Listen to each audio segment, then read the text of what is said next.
হে WhatsApp guys, কেমন আছো সবাই? আশা করি সবাই খুব ভালো আছো। র্যান্ডম অ্যানিমেশন আরেকটা ভিডিওতে তোমাদেরকে স্বাগতম। তো যেমন থাম্বনেলে দেখতে পেয়েছো, আজকে আমরা ডেথ নোটের 19 নম্বর চ্যাপ্টার সম্পর্কে জানতে চলেছি। আর 19 নম্বর চ্যাপ্টারটি খুবই স্পেশাল এবং এই চ্যাপ্টারে স্পেশালি আমাদের যে অফিসার মনসুরা রয়েছে তাকে নিয়ে তৈরি করা হয়েছে। তো এপিসোড যখন শুরু হয় তখন আমাদের দেখানো হয় যে কিভাবে সবাই মনসুরাকে বকতে থাকে, সেটা চিফ হোক, আইজাবা হোক কিংবা এল, তারা কেউই একদমই মনসুরাকে কোনো দামই দেয় না। তো এইগুলো দেখে মনসুরা রিয়ালাইজ করে সেও এই কেসে কাজ করবে আর সেও নিজের কন্ট্রিবিউশন এখানে দিতে চায়। তো এই কারণে এই এপিসোডের নাম দেওয়া হয়েছে মনসুরা। তবে অ্যাকচুয়ালি এই পুলিশ অফিসারের নাম কিন্তু মনসুরা নয়, এটা আমাদের বাংলা নাম, মানে আমরা দিয়েছি। অ্যাকচুয়ালি তার নামটা হচ্ছে টৌডা মাতসুদা। তবে বারবার মাতসুদা বলতে গিয়ে আমি আবার কি বলে দেবো, এর জন্য আমি মনসুরা নামটা দিয়েছি আর কি। এটাই আমার জন্য সেফ, কারণ আমার উচ্চারণ নিয়ে হিউজ প্রবলেম রয়েছে। তো যাই হোক, এই পর্বের শুরুতে আমরা মিশার শুটিং এর সিন দেখতে পাই, যেখানে মিশার শুটিং চলছিল আর অন্যদিকে মনসুরা দাঁড়িয়েছিল। কারণ তোমরা তো জানোই মনসুরা এখন থেকে মিশার ম্যানেজার। তো কিছুক্ষণ দাঁড়িয়ে থাকার পর ওর মনে হয়, আমি এগুলো কি করছি? আমি একজন পুলিশ অফিসার, আমি একজন গোয়েন্দা, আমি কোনো কাজে আসছি না, এভাবে হলে কিভাবে চলবে? আর তখনই ও সাইডে তাকায়, আর সাইডে ইয়াসোবা গ্রুপের বা ওই যে কোম্পানির বিল্ডিং ছিল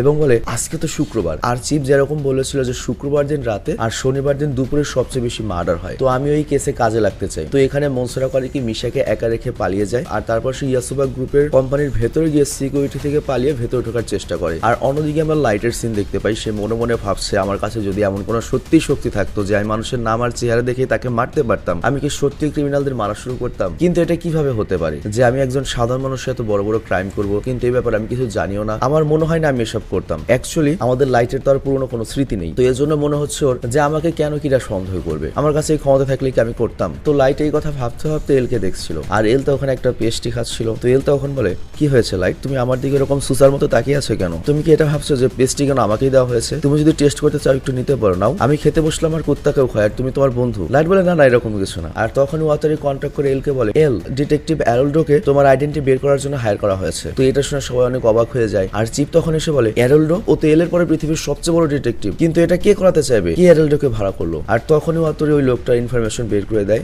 যে কে অ্যারোল্ডোর সাথে যোগাযোগ করার চেষ্টা করেছে, এবং এখানে তারা জানতে পারে ওই লোকটি ইয়াসোবা গ্রুপের ভাইস প্রেসিডেন্ট এবং তার নাম হচ্ছে কিরা মাসাইকো। আই মিন ওর নামের মধ্যে কিরা রয়েছে। তো তখন এল কনফার্ম হয়ে যায় যে ইয়াসোবা গ্রুপটি কিরার সাথে সংযুক্ত রয়েছে, আর যেহেতু তারা এল এর আইডেন্টি জানতে চাইছে, তার মানে তারা এল কেও মারতে চাচ্ছে। তো এটা অনেক বড় সমস্যা। তো এখন থেকে তাদের এলকে নিয়েও চিন্তা করতে হবে, তার কাছ থেকে সাবধান থাকতে হবে। তো সবাই যখন এগুলো বলছিল তখন আমাদের এল এমন কথা বলে, আমি তো পুরো আটাশ হয়ে গেছি। এল বলে, আরে চিন্তা করো না, কোনো চিন্তার প্রয়োজন নেই। অ্যারোল্ডো কল নামে যে ডিটেকটিভ রয়েছে ওটা আমি, এবং পৃথিবীর টপ 3 জন যে ডিটেকটিভ রয়েছে, এল, অ্যারোল্ডো এবং ডোনফ, এদের 3 জনই আমি। আর মানুষ যখন আমার আইডেন্টি বের করতে চায় তারা এই জালে ফেসে যায়, কারণ ইন্টারনেটে আমি এল, আমি অ্যারোল্ডো, আমি ডোনফ, এবং ওরা যদি যে কারোর সাথে যোগাযোগ করার চেষ্টা করে আমি অটোমেটিক্যালি জেনে যাই যে কে যোগাযোগ করার চেষ্টা করলো। ভাই সিরিয়াসলি এল একটা মাল ভাই, আমি যত দেখি তত এল এর ফ্যান হয়ে যাচ্ছি। তো যাই হোক, এরপর এল করে কি, তার পেস্ট্রি থেকে স্ট্রবেরি ওঠায় আর মগিকে বলে, মগি ভাই, তুমি যদি এই কথা সিক্রেট রাখো তাহলে এই স্ট্রবেরিটা তোমাকে আমি দেবো। মানে এল মজাও কিন্তু করতে পারে খুব। আর অন্যদিকে আমরা মনসুরার সিন দেখতে পাই যে এখনো কনফিউজড ছিল,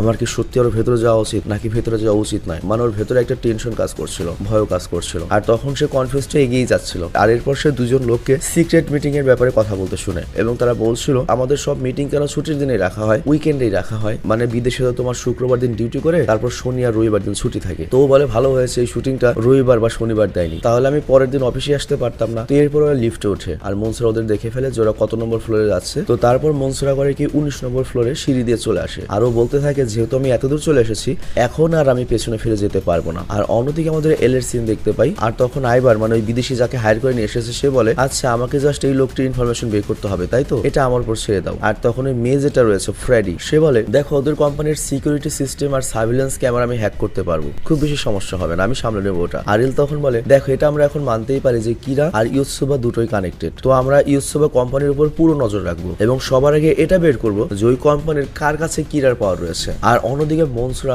মিটিং রুমের বাইরে পর্যন্ত চলে এসেছে এবং ভেতরে কি কথা হচ্ছিল সব শোনার চেষ্টা করে। আর অন্যদিকে রিউজাকে বলে, ইউসুবা কোম্পানিকে কোনোভাবেই জানতে দেওয়া যাবে না যে ওর উপর আমরা সন্দেহ করছি বা ইনভেস্টিগেশন করছি, এটা যদি ওরা জেনে যায় তাহলে আমরা কোনোভাবেই কিরাকে ধরতে পারবো না। আর কিছুক্ষণ মনোযোগ দেওয়ার পরে মনসুরা শুনতে পায় ভেতর থেকে বলছে, আচ্ছা যদি কেউ আমাদের মাঝে আসে তাকে আমরা মেরে ফেলবো এবং তার শেয়ার আমরা নিজেদের মধ্যে ভাগ করে নেব। মানে ওরা নিজেদের কথাই বলছিল যে ওদের নিজেদের মধ্যে কেউ যদি ঘাপলা করে তাকে মেরে ফেলবে, তার সকল শেয়ার ওরা নিজেদের মধ্যে ভাগ করে নেবে। তো মনসুরা তখন বলে কি কাউকে মারার কথা বলছে, আর তখন মনসুরা কিরার নামও শুনতে পায় যে কিরা আমাদের সাহায্য করবে এবং চলো আমাদের শত্রুদের মারার কাজ আমরা কিরার উপর চাপিয়ে দেই। আর তখন মনসুরা কনফার্ম হয়ে যায় যে ওরা কিরার সাথে কাজ করছে, কিন্তু ওর যে কুত্তা ভাগ্য, তখনই গেটটা খুলে যায়, মানে গেটে চাপ লাগে বেশি আরো মাটিতে সবার সামনে এসে পড়ে যায়। আর ওরা সবাই মনসুরাকে ধরে ফেলার বলে তুই কে, এখানে কি করছিস। আর অন্যদিকে আমরা এল বা রিওজাকির সিন দেখতে পাই এবং সে বলছে তোমরা কিন্তু ভয় পেয়ে কিংবা মাতব্বরি করে নিজে নিজে কোনো স্টেপ নিও না, আমার সিগন্যালের অপেক্ষা করবে। আর তখনই ওয়াতারের কল আসে এবং বলে মনসুরার বেল্ট থেকে এই মাত্র একটা ইমার্জেন্সি সিগন্যাল আমি পেয়েছি। এল বলে আরে ও কোথায়? ও ওয়াতারে বলে মনে হচ্ছে এই সিগন্যাল তোমার ওই ইউসুবার কোম্পানির মেন টাওয়ার থেকে এসেছে। আর এইদিকে মনসুরা বলে আমার নাম মানসুই, আমি ইউসিরো প্রোডাকশনের একজন এজেন্ট, এর সাথে আমি মডেল মিশা আমানেরও ম্যানেজার। তো আমি চাই আপনারা আমার মাল্টি ট্যালেন্টেড স্টার মিশা আমানেকে আপনাদের কোম্পানির যে প্রোডাক্ট রয়েছে সেটার কমার্শিয়াল বিজ্ঞাপনে ইউজ করুন। আর এইদিকে এল বলে এতক্ষণ আমি যা বলেছি সব ভুলে যাও, আমাদের নতুন প্ল্যান বানাতে হবে। মনসুরা শালার গাধা কোথাকার। আর অন্যদিকে আমরা দেখি দুজন মেম্বার মনসুরাকে চেক করে এবং ওখান থেকে তারা মিশার বেশ কিছু ছবি পায় এবং ভিজিটিং কার্ড পায় এবং ওখানে মনসুই নামই লেখা ছিল, মানে ওর তো নিউ আইডেন্টিটি দেওয়া হয়েছে এবং তারা বলে ওর কাছে এমন কিছু নেই যার কারণে ওকে আমরা সন্দেহ করতে পারি। আর মনসুরা তখন বলে এরা তো এখনো শুধুমাত্র এখানে বসে রয়েছে আর বাকিরা ভাবছে হয়তো আমাকে কিভাবে মারবে, মনে হচ্ছে আমার খেলা শেষ, আমি যে কোনো সময় মারা যাব। কিন্তু আমি জানি না এলরা আমার ইমার্জেন্সি সিগন্যাল পেয়েছে কিনা, আর সিগন্যাল পেলেও আমাকে এল সাহায্য করবে কিনা তাও জানি না, আমি জানি না আমার কি হবে। আর তখনই মনসুরার ফোন রিং হয় এবং তারা বলে ঠিক আছে ফোন রিসিভ করো, কিন্তু লাউড স্পিকারে কথা বলবে, আমরা শুনতে চাই কি কথা হয় তোমাদের। মনসুরা তখন ভয়ে ভয়ে কল ওঠায় আর অন্যদিকে কল দিয়েছে হচ্ছে এল। তো বুঝতে পারছো এল তো ইন্টেলিজেন্ট, সুপার ইন্টেলিজেন্ট। তো এল মনসুরার সাথে তার বন্ধুর মতো কথা বলে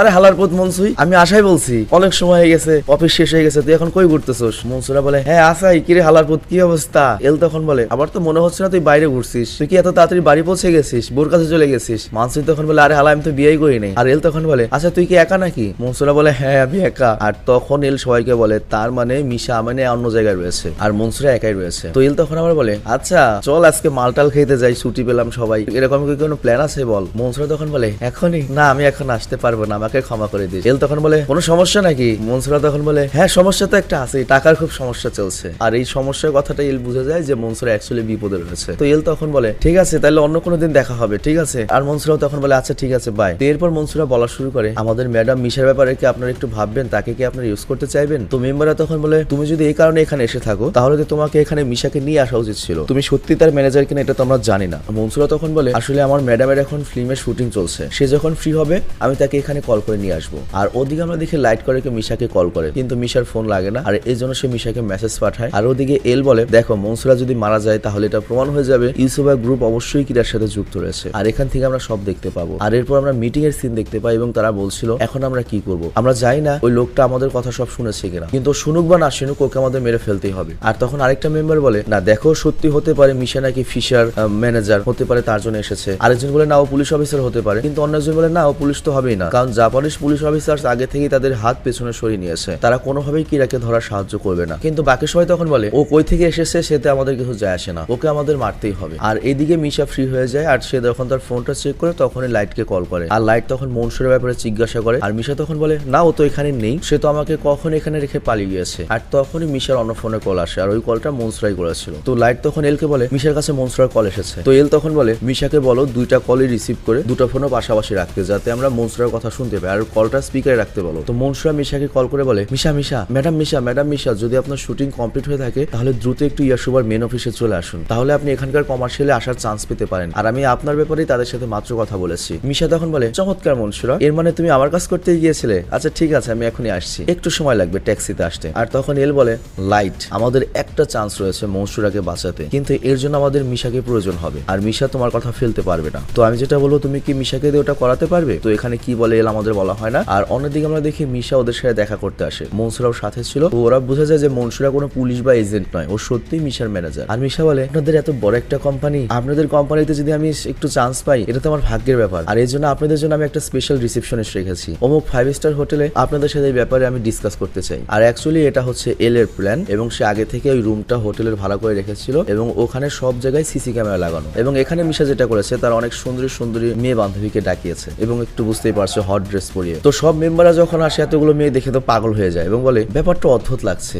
আমরা কি কোনো পতিতালয়ে আসলাম? এটা তো ঠিক না, কিন্তু আমরা তো ওর ম্যানেজারকে একাও ছাড়তে পারি না, কি করা যায়? কিন্তু তখনই ওদের মধ্যে একটা মেম্বার পাগল হয়ে যায় এতগুলো মেয়ে দেখে, বলে যা মনে হয় তাই হোক, আমি তো এখানে এনজয় করবেই। মানে সবাই এতগুলো মেয়ে দেখে ব্যাপারটা হালকা ভাবে নিয়ে নেয় এবং এনজয় করার জন্য চলে যায়। আর মনসুরা তখন মনে মনে বলে এল সহ বাকিরা হয়তো এসব দেখতে পাচ্ছে। তো যাই হোক এরপর সবাই ড্রিঙ্কস করতে থাকে আর মনসুরা অ্যাক্টিং করতে থাকে যে সেও নেশাগ্রস্ত হয়েছে। আর তারপর ও কয়েকবার ফোনে ওয়াশরুমে চলে যায় এবং ওয়াশরুমে গিয়ে ও এল এর সাথে কন্ট্যাক্ট করে এবং এলকে সকল ইনফরমেশন দিয়ে দেয় যে ওরা ওখানে মিটিং এ মোট 8 জন লোক ছিল এবং সবাই ওরা কিরাকি দিয়ে কাউকে মারাতে যাচ্ছিল এবং এটা ওরা বলছিল যে নেক্সট নেক্সটে কাকে মারবে। তো এটা শুনে এল অবাক হয়ে যায়। আর মনসুরা তখন বলে হ্যাঁ বিশ্বাস করে আমি নিজ কানে শুনেছি। এল বলে যদি তাই হয় তাহলে তুমি খুব দ্রুত মরতে চলেছো মনসুরা, কারণ তুমি যেহেতু ওদের কথা শুনেছো ওরা কোনোভাবেই তোমাকে জীবিত ছাড়বে না, কিন্তু তোমাকে বাঁচানোর একটা উপায় রয়েছে, তুমি এখনো বেঁচে রয়েছো তাই না, ওরা তোমাকে মারার আগে তোমার নিজেকে তোমার মারতে হবে। তো এটা শুনে তো মনসুরার ঘাম বের হয়ে যায়। আর তারপর এল বলে টেনশন করো না মনসুরা, তুমি আমার কথা মনোযোগ দিয়ে শোনো। আর তারপর প্ল্যানটা বলে, কিন্তু মনসুরা বলে এটা কিভাবে সম্ভব। আর অন্যদিকে আমরা দেখি তারা এনজয় করছিল। আর তখন সেখানে মনসুরা আসে এবং এমন একটা ভাব করে আমি অনেক ড্রিঙ্কস করেছি এবং অনেক নেশা চড়েছে, আমার হুশ উড়ে গিয়েছে। আর তারপর বলে যে আমি তোমাদের সবাইকে এন্টারটেইন দিতে যাচ্ছি, আমি চমৎকার একটা স্টান্ট দেখাবো তোমাদের। আর তারপর মনসুরা করে কি রেলিং এ উঠে যায় এবং সেটার উপর দিয়ে পা দিয়ে হাঁটার চেষ্টা করে আর তারপর হাত দিয়ে স্ট্যান্ড করে। আর তখন তো ওই যে ওই কোম্পানির লোকেরা অবাক হয়ে যায়, শালা করে কি, থামানোর চেষ্টা করে, কিন্তু মনসুরা থামে না। সে হাত দিয়ে স্টান্ট করার পরে নিচে পড়ে যায়। আর ও যখন নিচে পড়ে যায় আমরা দেখতে পাই মোগি আগে থেকে ম্যাট্রেস ধরে রেখেছিল এবং মনসুরা ওই ম্যাট্রেসে বলে বেঁচে যায়। আর পেছন থেকে চিপ তখন একটা বস্তা ফেলে দেয় যাতে শব্দ হয় এবং মনে করে সবাই যে মনসুরা নিচে পড়ে গিয়েছে। আর আমরা দেখতে পাই নিচে ওই আমেরিকান যে তোমার ওই গোয়েন্দা ছিল সে মনসুরার মতো ড্রেস পরে আর মনসুরার মতো হেয়ার উইক পরে নিচে শুয়ে পড়ে। আর এখানে ফ্রেডিও ছিল। আর ফ্রেডি অবাক হয়ে বলে কি হয়েছে কি হয়েছে, ওপর থেকে কেউ লাভ দিয়েছে, মানে ও আর কি নাটক করছে। আর তখন মিশা কোম্পানির সবাইকে বলে আপনার এখান থেকে তাড়াতাড়ি চলে যান, আমি এটা সামনে নেব আর আমার কমার্শিয়ালের ব্যাপারটা একটু খেয়াল রাখবেন, আমার কাজটা খুব দরকার। তখন কোম্পানির লোকেরা বলে হ্যাঁ আমাদের একটা রেপুটেশনের ব্যাপার রয়েছে, কারণ যদি সাংবাদিকরা সে আমাদের এখানে দেখে আমাদের অনেক সমস্যা হবে এবং আমাদের কোম্পানির রেপুটেশনও খারাপ হবে, আমরা বরং এখান থেকে যাই। আর এরপরে দেখে অ্যাম্বুলেন্স আসে এবং তারা আইবারকে উঠিয়ে নেয় আর অ্যাম্বুলেন্সের ভেতরে যায়। যাই হোক এখানে ইয়াসোবা গ্রুপের মেম্বাররা বলে যা হয়েছে ভালো হয়েছে, ওকে আমরা আমাদের চোখের সামনে মরতে দেখেছি, আমাদেরও মারতে হয়নি। আর আমরা দেখি অ্যাম্বুলেন্সের ভেতরে আইবার, লাইট আর এল ছিল। তো এল বলে এটা অনেক খারাপ ব্যাপার যে আমাদের কাছে বেশি লোক নেই আর এসব কাজ করে আমি একদমই পছন্দ করি না। আর তোমরা বুঝতে পারছো এল এত ধনী, ওর কি যেই সব শুটিং করার সময় আছে। তো যাই হোক এরপর এল বলে মনসুরা তুই আসলে একটা গাধা, কত বড় ঘাপলা করালি, তোর জন্য কত বড় ঘাপলা হলো। আর এরপর আমরা কিরার সিন দেখতে পাই, মানে যে আর কি কোম্পানির ভাইস প্রেসিডেন্ট, এবং সে নিউজ পেপারে পড়ে যে মিশার ম্যানেজার মারা গিয়েছে। আর তখনই কিরার কাছে অ্যারোল্ডোর ফোন আসে। আর অ্যারোল্ডোকে এটা তো তোমরা জানোই, আমাদের এলি তো অ্যারোল্ডো, কিন্তু অ্যারোল্ডো সে যে আইবার কল দিয়েছে এবং সে বলে আমি তোমার সাথে দুইটা কথা বলতে চাই। প্রথমত তোমাদের সম্পর্কে আমি যা জানি সেই মুখ বন্ধ রাখার জন্য $2 মিলিয়ন আমাকে দিতে হবে, আমি তাহলে মুখ বন্ধ রাখবো। আর যদি তুমি চাও আমি এলকে বের করে দিই তাহলে কাজ শেষ করার পরে $8 মিলিয়ন দিতে হবে, তবে তাও $2 মিলিয়ন আমাকে অ্যাডভান্স করতে হবে, তুমি কি রাজি? তো কিরা এরপরে এই কথা মিটিং এ বলে। আর মিটিং এ তারা বলে এত টাকা কেন চাও? কিরা বলে শুধুমাত্র তাই না, আমরা যদি এই কেস ওকে নাও দেই শুধুমাত্র চুপ রাখার জন্য হলো $2 মিলিয়ন ওকে দিতে হবে, আর এটা কোনো ছোট অ্যামাউন্ট নয়। তার মানে অ্যারোল্ডো আমাদের ব্যাপারে আগে থেকেই গবেষণা করেছে, আগে থেকেই তদন্ত করেছে, আমাদের ব্যাপারে অনেক কিছু জানে, এটা তো ঠিক নয়। আর তখন ওদের মধ্যে হাতুড়ি নামে যে একটা লোক ছিল সে অনেক ভরকেছে এবং বলে এটা তো অনেক বড় সমস্যা, আমরা তো সবাই ধরা পড়ে যাবো, আমি এই মিটিং আর থাকতে চাই না, প্লিজ আমাকে বের করে দাও। আমি যাই না তোমাদের মধ্যে কি রাখে, কিন্তু তারপর আমি এসবের মধ্যে ফার্স্টে চাই না আর আমি অ্যারেস্ট হতে চাই না। আর তখন অন্য মেম্বার বলে হাতুড়ি তুমি মনে হয় কালকেই মারা যাবে। আর সব মেম্বাররা তখন হাতুড়িকে অনেক খারাপ নজরে দেখতে থাকে। আর এটা দেখে হাতুড়ির তো হালুয়া টাইট হয়ে যায় এবং ঘাম ঝরতে থাকে। আর সে বলে না না আমি মজা করছিলাম, এমন কিছুই না, আমি তোমাদের সাথে আছি, চিন্তা করো না, এরপর কি করবে তাই বলো। কিন্তু সবাই তখন হাতুড়িকে ইগনোর করতে থাকে, মানে ওর দিকে কেউ তাকাই না, কথা বলে না, আই মিন ও বাদ হয়ে গেছে ইনস্ট্যান্টলি। আর তারা বলতে থাকে আমরা ওকে টাকাই দিয়ে দিই $2 মিলিয়ন, কারণ ও অনেক বেশি দক্ষ আর ওর মতো মানুষকে আমাদের প্রয়োজন হবে, আর এমনিতে ওকে যদি আমরা টাকা দিই তো আমাদের পক্ষেই থাকবে। হাতুড়ি তখন বলে হ্যাঁ হ্যাঁ আমরা বরং টাকাই দিয়ে দিই, কিন্তু হাতুড়িকে এবারও সবাই ইগনোর করে। আর তখন হাতুড়ি বুঝতে পারে আমার আউট করে দিছে আর ঘাম ঝরতে শুরু করে। তো যাই হোক এরপর কিরা বলে আমরা তাহলে অ্যারোল্ডোকে কন্ট্রাক্টটা দেবো এলকে মেরে ফেলার জন্য। আর এদিকে আমরা দেখি ফেড্রিও মানে ওই মেয়েটি ইয়োসোবা গ্রুপের সকল surveillance camera I mean CC camera hack করে নিয়েছে এবং সিকিউরিটি সিস্টেমে ঢুকে পড়েছে। তো এর ফলে যেটা হয় এলের কাছে ইয়োসোবা কোম্পানির সকল ক্যামেরা অ্যাক্সেস চলে আসে। তো মনসুরা অনেক খুশি এবং বলে দেখো এক সপ্তাহ আগে আমরা জানতাম না কই কি হবে না হবে, কিন্তু এখন দেখো আমি যেদিন ওই কোম্পানিতে গিয়েছিলাম তারপর থেকে সবকিছু কত সহজ হয়ে গিয়েছে তাই না, আমি কত তথ্য নিয়ে এসেছি তাই না। তো যাই হোক তারপরে মনসুরাকে কেউ ধন্যবাদ দেয় না বা পিঠে থাপড় দিয়ে বলে না মনসুরা তুই গাধা না, ভালো কাজ করেছিস, ব্যাপারটা দুঃখজনক। তো যাই হোক এরপর এলা দেখতে থাকে যে ওই কোম্পানির সবাই মিটিং করছে এবং ভাবছে এদের মধ্যে একজন কিরা হতে পারে। তো এরপর যখন ওদের মিটিং শুরু হয় তখন চিপ বলে ওদের তো 8 জন থাকা উচিত ছিল, একটা চেয়ার খালি দেখছি 7 জন কেন। তো তোমরা কি বুঝতে পারছো হাতুড়িকে ওরা ফিনিশ করে দিয়েছে। আর এখানেই 19 নম্বর এপিসোডটা শেষ হয়ে যায়। তো যাই হোক ডেথ নোট অ্যাকচুয়ালি একটা ইন্টারেস্টিং সিরিজ, এটা নিয়ে আমি বারবার প্রত্যেক পর্বে একই কথা না বলে এরকম আমি যত ডেথ নোটের গভীরে যাচ্ছি তত এটার প্রতি আকর্ষণ বাড়ছে এবং আরো 18 দিন ডেথ নোট চলবে, চিন্তা করো। তো এতদিন ডেথ নোট চালানোর পরে যখন ডেথ নোটটা আমরা শেষ করবো এল এবং লাইটকে আমরা চিরতরে বিদায় দেবো, বিষয়টা আমাদের জন্য খুব কষ্টকর হবে। আর সিরিজ কিন্তু এরকমই, অনেকদিন একটা সিরিজে আমরা ঢুকে থাকি তারপর হঠাৎ করে যখন সিরিজটা শেষ হয়ে যায় তখন ওই ক্যারেক্টারগুলোকে আমরা খুব মিস করি। তো যাই হোক বিদায় নিচ্ছি, ভালো থেকো সুস্থ থেকো এবং এই ডেথ নোট সিরিজটা শেষ হলে তুমি কাকে সবচেয়ে বেশি মিস করবে সেটা কমেন্টে অবশ্যই জানাবে।